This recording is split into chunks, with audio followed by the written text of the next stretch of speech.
Jan students, uh, today we are going to study chapter number 2, the chapter number 2, Lost Spring by Anish Young. And since in our previous class all the important topics we have already covered, from where the questions can be framed, so those were the important topics. Means it was very important to understand those topics. And now that today we will try to understand the explanation of the text. So for that, first of all, I am going to share the text with you of the lesson to the Lost Spring. Let us see first the text.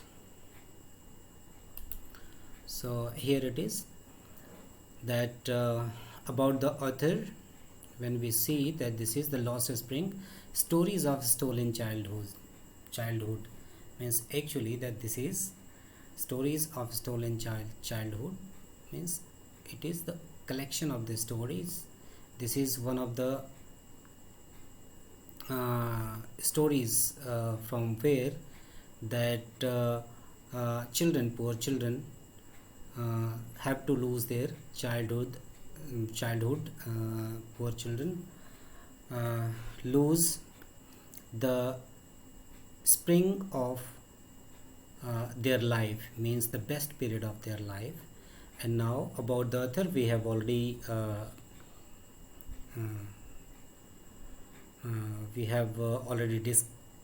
discussed about this. And now that from here onwards you can see that rather that it is better that you can mark it, you can underline it from here, because the theme of this chapter is given here. The following is an excerpt from her book, means from Anish Young's book titled Lost Spring, Stories of Stolen Childhood. Means this is the name of the book, and this story, the present story, is from this book. And here she analyzes, means Anish Young, the author, analyzes the grinding poverty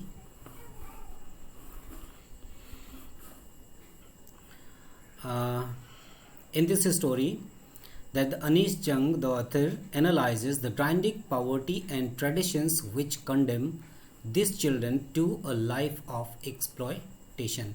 Means now we see that there are so many in so many industries that poor children are engaged.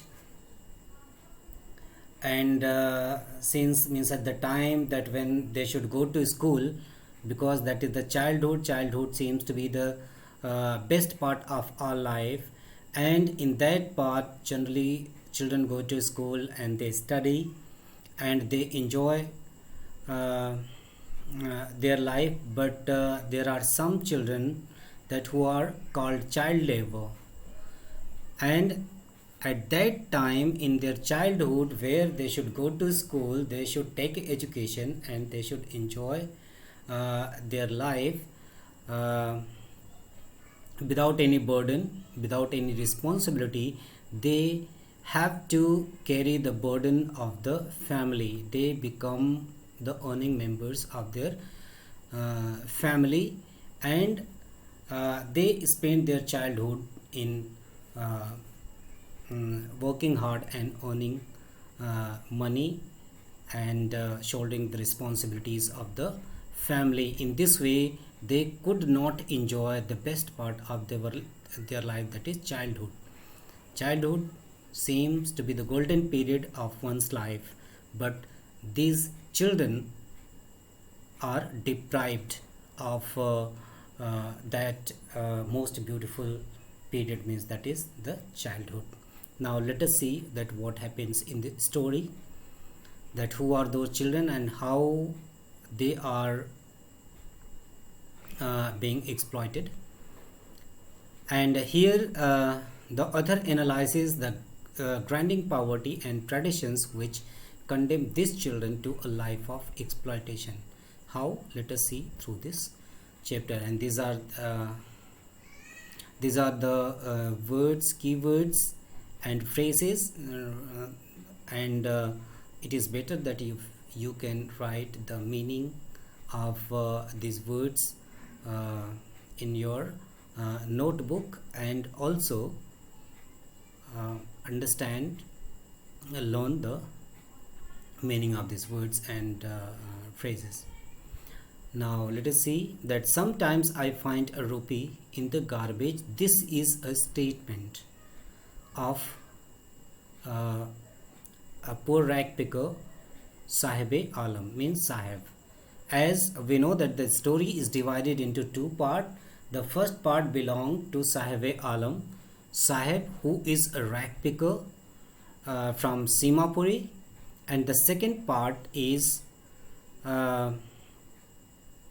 belonged to Mukesh, who is a bangle maker. So let us begin with the first part, where that story of Sahib is given. And this is sometimes I find a rupee in the garbage. This is the statement by Sahib, who is a rag picker. Now see what happens, that once when Anish Jung, Anish Jung the author, comes across Sahib, who is a rag picker, and then she was unhappy to see the child who should go to school, instead of going to school, that he was doing rag picker. And then she asked a question to him, why do you do this? And then that what does he reply? Let us see.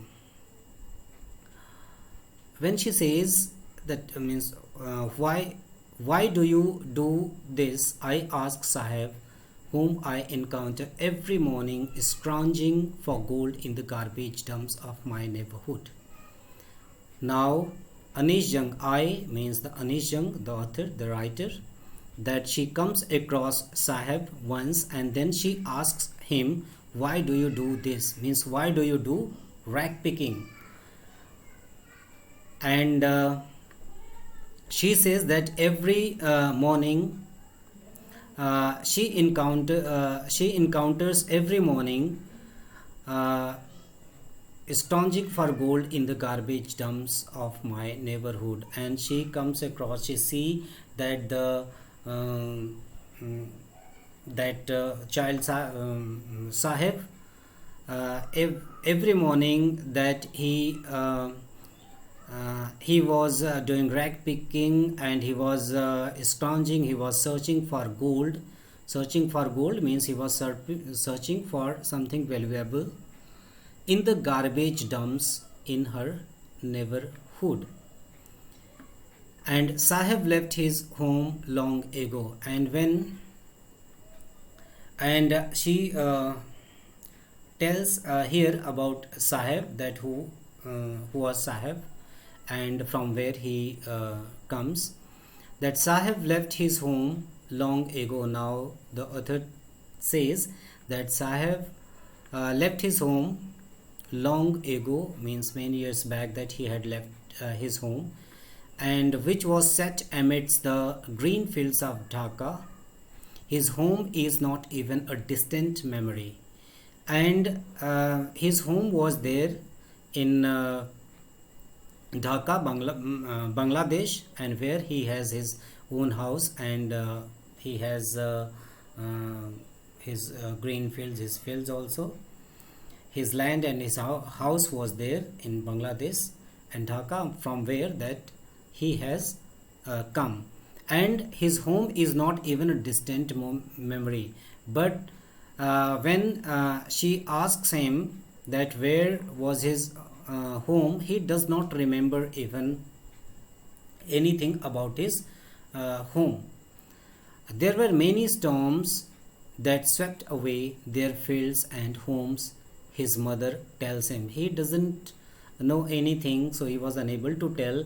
But Sahib's mother tells the author that there were many storms that swept away their fields and homes, because they had their homes, they had their own fields there in Dhaka in Bangladesh, but because of the storms, their home and fields had been swept away, and they did not have anything to eat. They were suffering from hunger, and that's why they had to leave their fields and homes.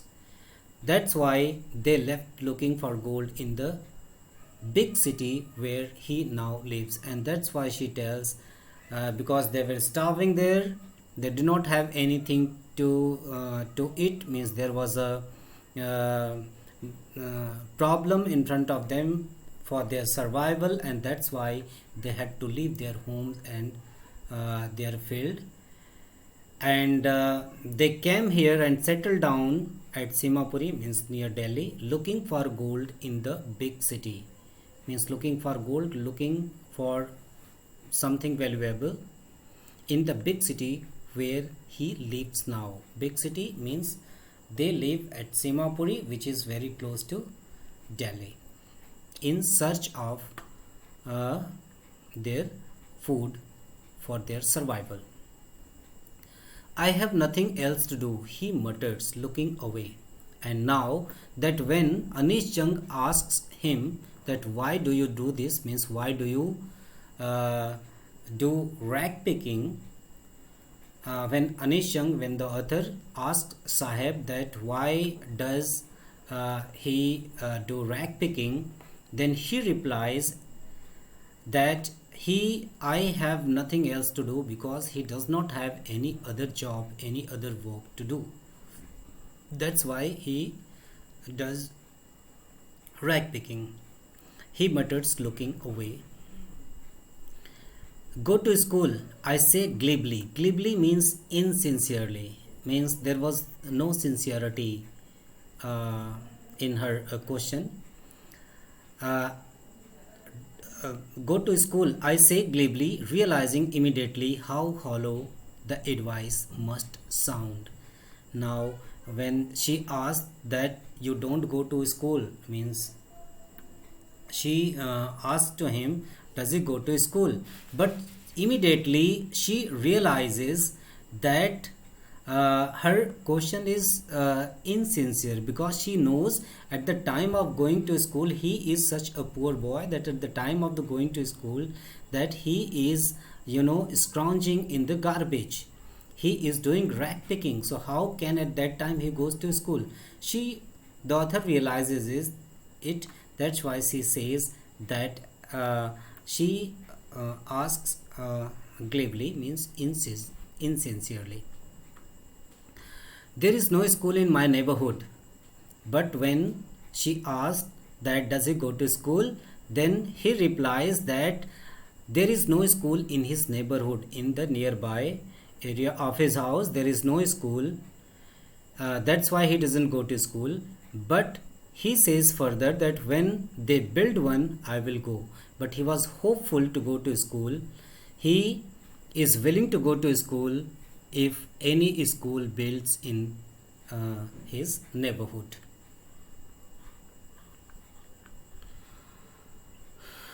Now see the next what happens. If I start a school, will you come? I ask, half joking. Once again jokingly, out of fun, that she asks Sahib, if she starts a school, will he come to study in her school? Yes, he says, smiling broadly. And even then he replies positively that yes, if she starts a school, he will come to her school to study.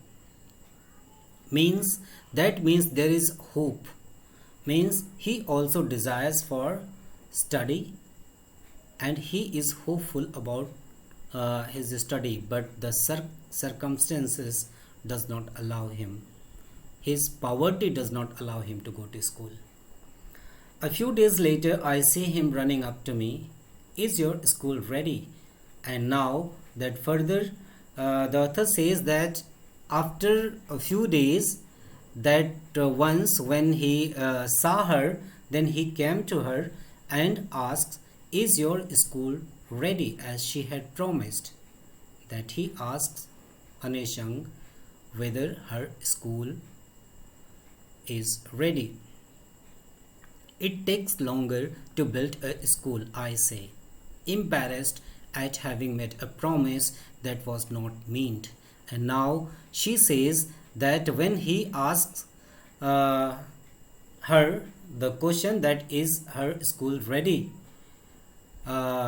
then she felt embarrassed. The narrator felt embarrassed, felt embarrassed because she had made a promise that was not meant. Means she made a false promise to build a school, and then that she says that it takes longer to build a school. She pretends that it will take a long time to build a school, but promises like mine abound in every corner of this bleak world. Now children, remember that this statement is important. Even long answer type questions can be asked on the basis of this statement. Okay, now see that such kind of things you have to study. When you study, that you have to study, you have to be analytical while studying the chapter, because nowadays, according to your new pattern, such type of questions can be asked. A paragraph, suppose this paragraph will be given, from there any question can be framed, or any of the statement will be asked, and from there that some question, even long answer type question can also be created, and you will have to answer that in 120 to 150 words. So you will have to prepare with your explanation to give the answer. Such kind of questions you need to prepare. So but she says that but promises like mine abound in every corner of this bleak world. This bleak word means uncharitable world, unhappy world. Such type of promises, because she made a false promise to a poor boy, to a poor rag picker, Sahib, to open a school, to start the school. And now in order to protect her statement, that she says that kind of promises, that whole country is in every corner of this bleak world, means whole world is filled with such kind of false promises, and she was not only one who made that promises. And if you will have to elaborate it, you can give another examples, that there are so many examples, like at the time of election, that many leaders visit those areas, are in order to get the sympathy of those peer people, they also make false promises. Once their purpose is fulfilled, then they don't visit those areas. So such kind of, because there are so many things, so many promises like that are made, that she had also made a false promise to him, and when he asked, that she felt embarrassed. After months of knowing him, I asked him his name, and then because till then she doesn't know his name, but after knowing months, after many months knowing him, that one day she asked him his name. Sahibe Alam. Remember students, Sahibe Alam. His name is Sahibe Alam. And he announces, means Sahib tells that his name is Sahibe Alam, and he does not know what it means, but he was quite unaware about the meaning of his name. Sahib-e-Alam. What does Sahib-e-Alam mean? And if he knew its meaning, Lord of Universe. What does Sahib-e-Alam means? The Lord of the Universe. And if he knew its meaning, he would have a hard time believing it. He couldn't believe it. If he knows the meaning of his name, Sahib-e-Alam means Lord of the Universe, he couldn't believe even, because the kind of work, the kind of job he was doing rag picking. The meaning of his name is that Lord of the Universe, but ironically that he was doing rag picking. He couldn't have believed on he couldn't have believed if he would have known the meaning of his name. So unaware of what his name represents, what is the meaning of his name, that he roams the streets, he walks in the streets with his friends. Means he was not only one, rather there are so many children like him that who were also roaming, walking in the streets along with him. And that this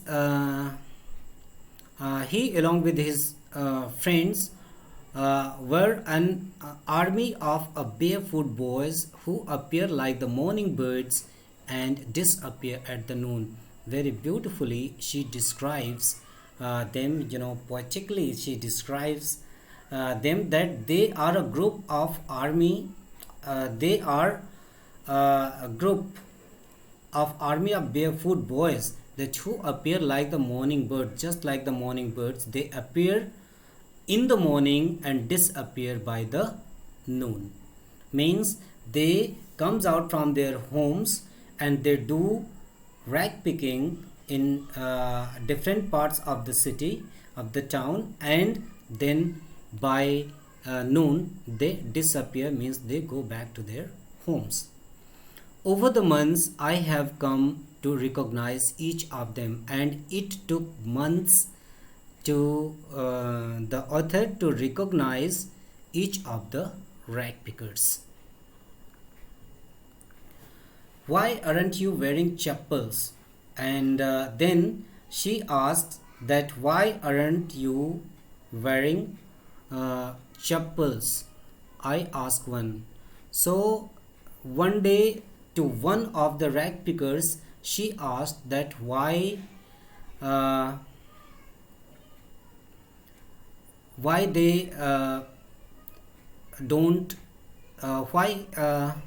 they don't wear chappals. My mother did not bring them down from the shelf. So one of them answered that his mother does not bring the chappals, means slippers, down from the shelf, and that's why that he doesn't wear chappals. He answers simply. Even if she did, he will throw them off. It's another. That another boy that who himself was wearing shoes that do not match, means who himself was wearing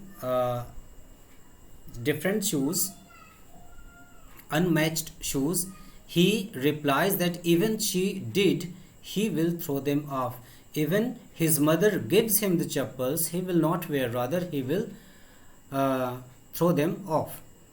When I comment on it, he shuffles his feet and says nothing. And when the author commented on his unmatched shoes, then he shifts his feet and says nothing, means he felt embarrassed.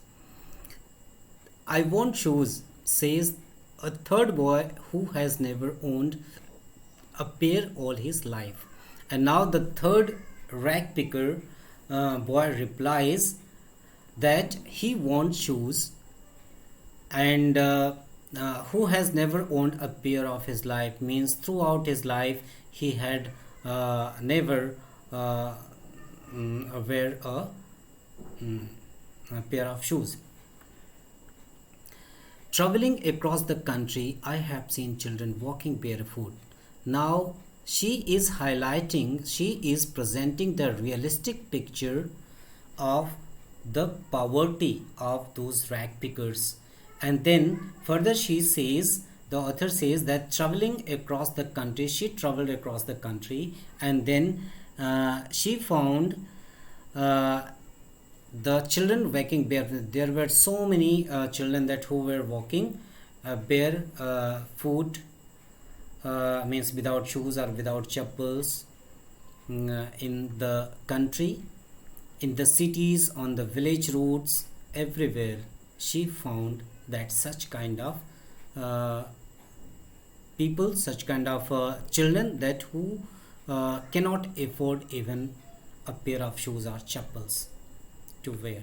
And it is not lack of money but a tradition to stay barefoot is one explanation. Now remember student, this is also important statement, and you should underline it.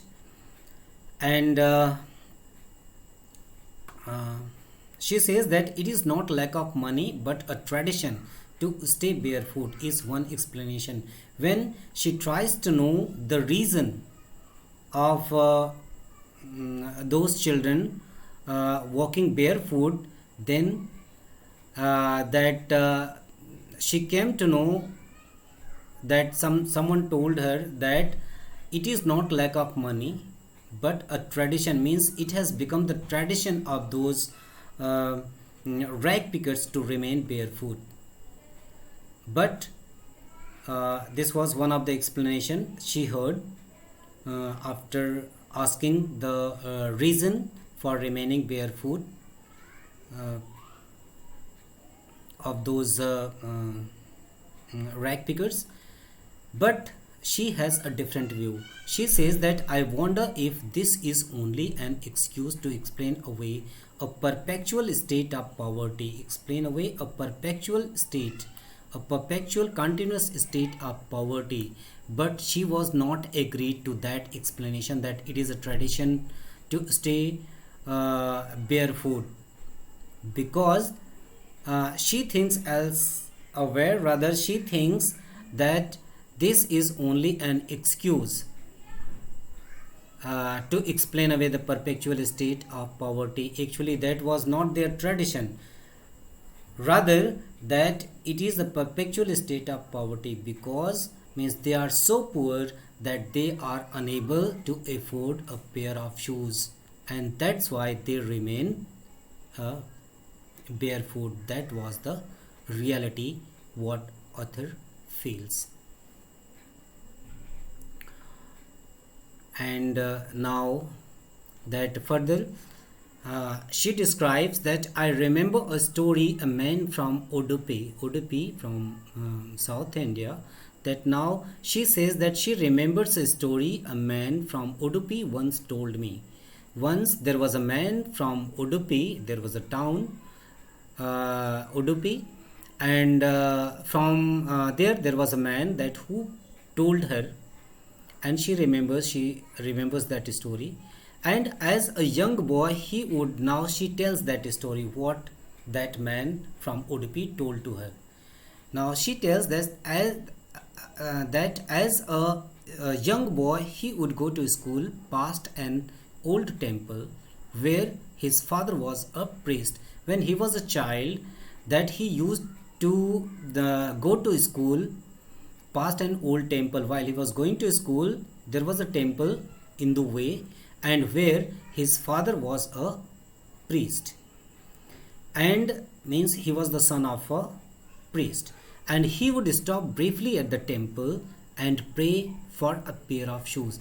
Means he was so poor that while he was going to school barefoot, and he stays there for some while to pray in the temple to God to have a pair of shoes. That he highlights here that in such a poverty condition that boys live across the country. And 30 years later I visited his town and the temple, which was now drowned in an air. Now she says that after 30 years when she visited his town, means that Udupi, and that temple, the which was now drowned in an air of desolation, means wilderness, means that the place has become has turned into a wilderness. And in the backyard, but after 30 years, what happened that in the backyard where lived the new priest, in the backyard of the temple, new priest lives there, and there were red and white plastic chairs. But at that time, that in the backyard, some plastic, red and white plastic chairs were kept. A young boy dressed in a gray uniform, and after 30 years, she could see that a young boy that was wearing a gray school uniform, and he was also wearing socks and shoes, arrived panting and threw his school bag on the folding bed. And now she highlights the condition of uh, the priest's son after 30 years back, that the children of the priest were not wearing the shoes, they could not afford the shoes. But after 30 years, that she could see that there was a boy of the priest, and who arrived panting, and he threw his school bag on the folding bed. And looking at the boy, I remembered the prayer another boy had made to the goddess when he had finally got a pair of shoes. And to see that boy, that he was that having full school uniform, he was going to school, and he was having socks and shoes. Then she remembers that there was another boy who had made to the goddess that when he had finally got a pair of shoes, let me never lose them. That she remembers that there was another boy that who was praying to goddess, that when finally when he had got a pair of shoes, then he was going into the temple, and he was praying to the goddess that let him never lose them, means that shoes, he should never lose that shoes. The goddess had granted his prayer, and young boys like the son of the priest now wore shoes. And it seemed that goddess had granted his prayer, and the young boys like the son of the priest in the town Udupi wore shoes. But many others, like the rag pickers in my neighborhood, remain shoeless. But even then she tells that however, there are so many boys that who are poverty stricken, who are so poor, like the rag pickers in her neighborhood, they remain shoeless, means even they are so poor that they are unable to afford a shoes for themselves. In this way, that she is highlighting the child labor and poverty conditions of the children who are doing rag picking. Now, means I'm going to stop here today, students, and remaining part of the story we will be continued with in our next period as well. And till then, that you can do one thing, that the questions, if you can find any of the questions which are related to the paragraphs which have been explained today, it is better for you to attempt those questions. Try to write the answers of those questions in your notebook. If you know the answer, no problem. If you don't know, then you must write the answer in your notebook. And that's all for today. I'm going to end today's session here.